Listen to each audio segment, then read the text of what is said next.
نحمدہ و نصلی علی رسولہ الکریم اما بعد۔ پیارے پیارے بچوں، ننھے منھے پھولو، اللہ تعالیٰ آپ سب کو ہمیشہ خوش رکھیں اور فلسطین کے مسلمانوں کو آزادی نصیب فرمائیں۔ الاحسان اکیڈمی والے چچا کی طرف سے السلام علیکم ورحمۃ اللہ وبرکاتہ۔ پیارے بچوں، ہماری کہانی چل رہی ہے حضرت ثمامہ بن اسال رضی اللہ تعالیٰ عنہ۔ اس کے 4 حصے ہم سن چکے ہیں کہ یمامہ کا بادشاہ تھا جس کا نام تھا ثمامہ۔ اس نے کچھ صحابہ کو شہید کیا، پھر وہ پکڑا گیا، پھر اس کو مسجد میں باندھا گیا، پھر اس کو چھوڑ دیا گیا۔ اب وہ چھوٹا جب رہا ہوا تو وہاں سے نکلا مدینے سے باہر، جہاں آج کل جنت البقیع ہے، مدینہ شریف کا قبرستان ہے، اس طرف نکلا۔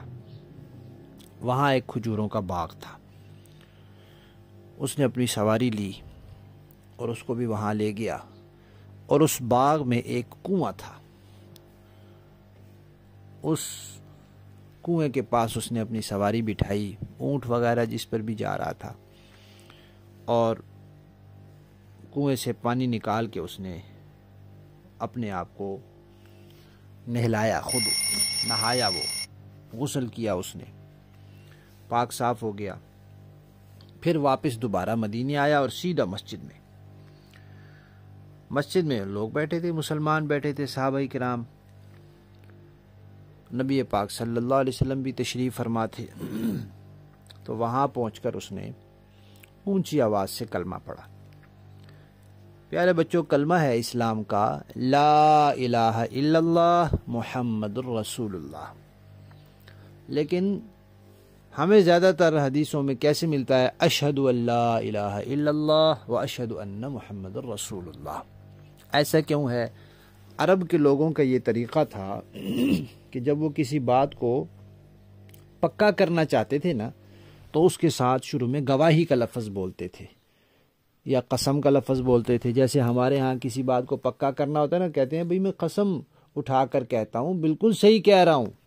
یا کوئی بات ہو تو کہتے ہیں میں وعدہ کرتا ہوں آپ سے، تو بات کو پکا کرنے کے لیے وعدہ کیا جاتا ہے یا قسم اٹھائی جاتی ہے۔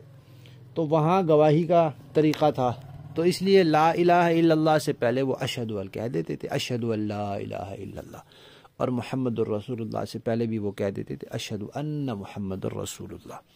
تو اس لیے زیادہ تر حدیثوں میں یہ ملتا ہے، ورنہ لا الہ الا اللہ بھی قرآن پاک میں لکھا ہوا ہے اور محمد الرسول اللہ بھی قرآن پاک میں لکھا ہوا ہے۔ اور اسی طرح ایک حدیث شریف میں ہے کہ آدم علیہ السلام نے دیکھا کہ عرش پر لکھا ہوا ہے لا الہ الا اللہ محمد الرسول اللہ۔ تو اب وہ جو یمامہ کا بادشاہ تھا ثمامہ، اس نے کلمہ پڑھ لیا، کلمہ پڑھ کر مسلمان ہو گیا۔ اب جب وہ مسلمان ہو گیا اور نبی پاک صلی اللہ علیہ وسلم کی مجلس میں آ گیا، تو پھر وہ صحابی بن گئے۔ تو پھر وہ ثمامہ نہیں رہا، پھر وہ حضرت ثمامہ رضی اللہ تعالی عنہ ہو گئے۔ اب انہوں نے کیا کہا؟ نبی پاک صلی اللہ علیہ وسلم سے کہا کہ اے محمد، اللہ کی قسم، اس پوری زمین پر جتنی نفرت مجھے آپ سے تھی اور جتنا بغض مجھے آپ سے تھا، کسی سے نہیں تھا، اور اب سب سے زیادہ محبت مجھے آپ سے ہے، اور آپ کا چہرہ مجھے سب سے زیادہ پسند ہے۔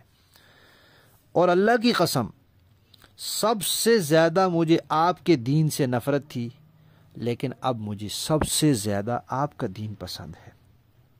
اور اللہ کی قسم کہ سب شہروں سے زیادہ مجھے آپ کا شہر ناپسندیدہ تھا اور مجھے اس سے نفرت تھی، لیکن اب مجھے آپ کے شہر سے زیادہ کوئی شہر پسند نہیں ہے۔ تھوڑی دیر وہ خاموش ہو گئے، پھر انہوں نے کہا کہ میں نے آپ کے کچھ ساتھیوں کو قتل کیا تھا، تو اب اس کی تلافی کیسے ہوگی؟ میں مجرم ہوں، میں نے ان کو قتل کیا تھا۔ تو نبی پاک صلی اللہ علیہ وسلم نے فرمایا کہ ثمامہ، اب اس کا نہ آپ کے اوپر قصاص ہے نہ دیت ہے۔ قصاص کا مطلب ہے کہ اس کے بدلے آپ کو قتل بھی نہیں کیا جائے گا، اور اس کے لیے آپ سے کوئی پیسے وغیرہ بھی نہیں لیے جائیں گے۔ کیوں؟ اب جب آپ مسلمان ہو گئے ہیں تو اسلام نے آپ کے پچھلے سارے گناہ معاف کر دیے ہیں، اب آپ کا کوئی گناہ